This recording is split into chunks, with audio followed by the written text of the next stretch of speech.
যখনই বিপদে পড়বেন আল্লাহ তাআলার একটি নাম ধরে চাইবেন, 1 সেকেন্ড আল্লাহ সহযোগিতা পাবেন ইনশাআল্লাহ। আল্লাহর কসম করে বলছি সাহাবীরা, আপনি যখনই বিপদে পড়বেন আল্লাহ তাআলার একটি খাস নাম ধরে আপনি তখনই আল্লাহ তাআলার কাছে সাহায্য চাইবেন, 1 সেকেন্ডে আপনি সেই সহযোগিতা পেয়ে যাবেন ইনশাআল্লাহ। যত বিপদে আপনি পড়েন না কেন, আকস্মিক বিপদ আসুক, জাগতিক বিপদ আসুক, জিন ভূতের আসর থাকুক, আল্লাহ তাআলা সকল বিপদ থেকে আপনাকে বাঁচাবেন। শত্রুমি দুশমনি থেকে আল্লাহ বাঁচিয়ে দিবেন।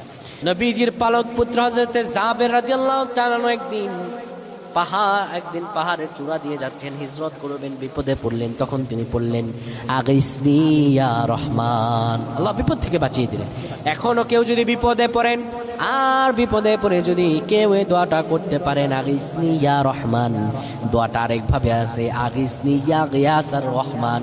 এই দোয়াটা যদি কেউ করতে পারেন, আমার আল্লাহ আপনাকে সকল বিপদ আপদ বালা মুসিবত থেকে বাঁচিয়ে দিবে। সুবহানাল্লাহ।